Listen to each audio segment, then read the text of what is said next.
कि भारतीय जनता पार्टी की जो नीतियां हैं वो बाबा साहेब भीमराव अंबेडकर को अपमानित करने वाली, उनके विचारों को कहीं ना कहीं रौंदने वाली है।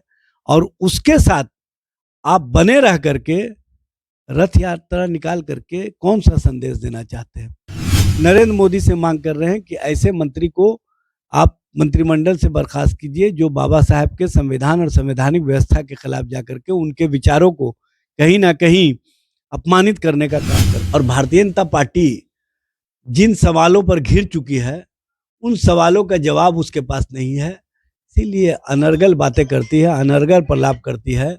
इस तरह की बातें करने वाली भारतीय जनता पार्टी जनता के बीच सवालों के घेरे में खड़ी। 2025 का विधानसभा चुनाव नजदीक है और ऐसे में जदयू सभी वर्गों को साधने में लग गई है। मुख्यमंत्री प्रगति यात्रा पर निकलने से पहले जदयू कार्यालय से 2 रथ को रवाना करते हैं, नारी शक्ति रथ यात्रा और दूसरा कर्पूरी यात्रा। अब मुख्यमंत्री प्रगति यात्रा पर हैं और ऐसे में जदयू कार्यालय से आज 2 रथ यात्रा को रवाना किया गया है, अंबेडकर रथ यात्रा और दूसरा अल्पसंख्यक रथ यात्रा। यानी कि 2025 के चुनाव में जदयू जो है सभी वर्गों के साधने में लग गई है। और ऐसे में हमारे साथ बात करने के लिए राजद के प्रदेश प्रवक्ता एजाज अहमद है। कैसे देखते हैं, विधानसभा का चुनाव नजदीक है, मुख्यमंत्री प्रगति यात्रा पर हैं, सभी वर्गों को साधने के लिए रथ यात्रा निकाल रहे हैं। देखिए, दलित और अल्पसंख्यक के प्रति आपने जो कहा कि यात्रा निकाल रहे हैं, रथ यात्रा निकाल रहे हैं, तो दलित समाज के लोग सवाल इनसे कर रहे हैं कि आप भारतीय जनता पार्टी के साथ क्यों बने हुए हैं? जिस भारतीय जनता पार्टी के नेता और केंद्रीय गृह मंत्री अमित शाह ने बाबा साहेब डॉक्टर भीमराव अंबेडकर को अपमानित करने का काम किया, राज्यसभा में जिस भाषा का इस्तेमाल किया, उससे पूरा जो दलित समाज है, जो शोषित वंचित समाज है, जो पिछड़ा वर्ग है, जो अति पिछड़ा वर्ग है, जो अल्पसंख्यक समाज है, जो संवैधानिक व्यवस्था पर यकीन करने वाले लोग हैं, वो आहत हुए हैं। आहत इस बात के लिए कि किस तरह से अमित शाह ने भाषा इस्तेमाल किया, किस तरह की भाषा वो बोल रहे हैं, किस तरह का वो कार्य कर रहे हैं, यह स्पष्ट रूप से दिखता है।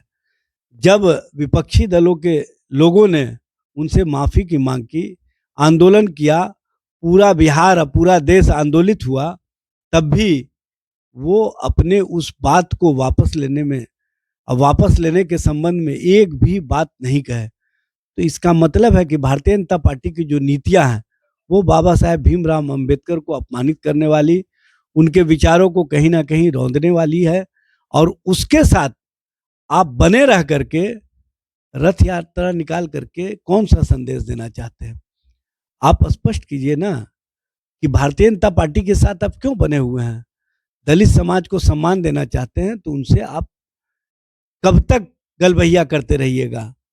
जब राष्ट्रीय स्तर पर कहीं ना कहीं पूरा लोग एक बात के लिए मांग कर रहे हैं कि अमित शाह जी आप अपने बयान को वापस लीजिए, आप इसके लिए क्षमा मांगिए, और नरेंद्र मोदी से मांग कर रहे हैं कि ऐसे मंत्री को आप मंत्रिमंडल से बर्खास्त कीजिए जो बाबा साहेब के संविधान और संवैधानिक व्यवस्था के खिलाफ जाकर के उनके विचारों को कहीं ना कहीं अपमानित करने का काम करता है। लेकिन इस पर एक शब्द नहीं कहा जा रहा है। और जहां तक अल्पसंख्यक समाज के संबंध में बात करना है, तो जब आप सांप्रदायिक नीतियों वाली पार्टी के साथ, जो देश में नफरत फैलाने वाली शक्तियां हैं, उसके साथ जिस तरह से पूरे देश में माहौल खड़ा किया जा रहा है अल्पसंख्यक समाज के खिलाफ भारतीय जनता पार्टी के द्वारा, आप उसके साथ बने हुए हैं, तो अल्पसंख्यक समाज का भला कहां से होगा? आप वैसे लोगों को महिमा मंडित कर रहे हैं जो बिहार और देश स्तर पर कहीं ना कहीं माहौल खराब करके पूरे देश के अंदर जो गंगा जमनी संस्कृति है उसको कमजोर करना चाहते हैं, आप उसके साथ बने हुए हैं। तो ये जो रथ यात्रा निकाल रहे हैं, इनके रथ से इनके कार्यकर्ता भी कहीं ना कहीं सवाल करेंगे और पूछेंगे कि आप जो माइनॉरिटी के लिए रथ यात्रा निकाले हैं तो नफरत फैलाने वाली शक्तियों के साथ क्यों बने हुए हैं? आप जब दलित समाज के लिए रथ यात्रा निकाले हैं तो बाबा साहेब को अपमानित करने वालों के साथ क्यों बने हुए हैं? इस सवाल का जवाब उनके पास नहीं होगा और वो स्वयं सवालों के घेरे में खड़े हो जाएंगे जो लोग रथ लेकर के निकले हुए हैं। आप कह रहे हैं जदयू को बीजेपी छोड़ने के लिए, लेकिन बीजेपी जदयू के मंत्री भी कह रहे हैं कि जिस प्रकार से कांग्रेस जो है बाबा साहेब को अपमान करने का काम की, लोकसभा में हराने को लेकर चाहे सम्मान देने को लेकर, भारतीय जनता पार्टी भी कह रही है कि जनता पार्टी की जो समर्थन से भारत रत्न बाबा साहेब को दिया गया है, कांग्रेस जो है बाबा साहेब विरोधी है, उनका सम्मान करना नहीं जानती है और ना ही संविधान को जो है सम्मान देने के लिए जानती है। देखिए, भारतीय जनता पार्टी को पता होना चाहिए कि सामाजिक न्याय के पुरोधा लालू प्रसाद जी उस मंत्रिमंडल में शामिल थे, उस सरकार में शामिल थे जिस सरकार के माध्यम से बाबा साहेब डॉक्टर भीमराव अंबेडकर जी को भारत रत्न दिया गया। वीपी सिंह के कार्यकाल के समय में जब जनता दल की सरकार थी और जनता दल के मुख्य नेतृत्वकर्ता के रूप में लालू जी थे, ये बताने की आवश्यकता नहीं है। और भारतीय जनता पार्टी जिन सवालों पर घिर चुकी है, उन सवालों का जवाब उसके पास नहीं है, इसीलिए अनर्गल बातें करती है, अनर्गल प्रलाप करती है।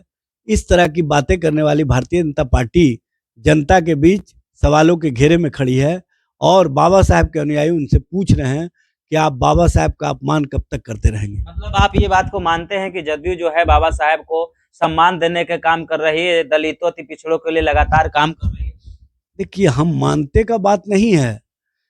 बाबा साहेब भीमराव अंबेडकर के प्रति अगर आप में श्रद्धा होगी, आप में सोच होगी, तभी तो आप रथ यात्रा निकाले हैं। तो आप एक तरफ रथ यात्रा निकालते हैं दलित समाज के बेहतरी के लिए, बाबा साहेब के विचारों को आगे बढ़ाने के लिए, दूसरी ओर जिसके साथ आप सत्ता में बने हुए हैं वो बाबा साहेब के विचारों को कुचल रहा है। तो ये विरोधाभास की स्थिति में आप कैसे बाबा साहेब के अनुयायियों को, दलित समाज को सम्मानित करेंगे? ये स्वयं सवालों के घेरे में वो लोग खड़े हैं जो रथ लेकर के जा रहे हैं। बहुत बहुत धन्यवाद सर। ये थे आरजेडी प्रवक्ता एजाज अहमद। इन्होंने मुख्यमंत्री की यात्रा और साथ ही साथ जो रथ यात्रा निकाली जा रही है उसको लेकर कहते हुए नजर आ रहे थे। इस वीडियो के माध्यम से आप क्या सोचते हैं, अपनी राय कमेंट में जरूर दें और ऐसे ही खबरों से रूबरू होने के लिए देखते रहिए आगाज फर्स्ट न्यूज।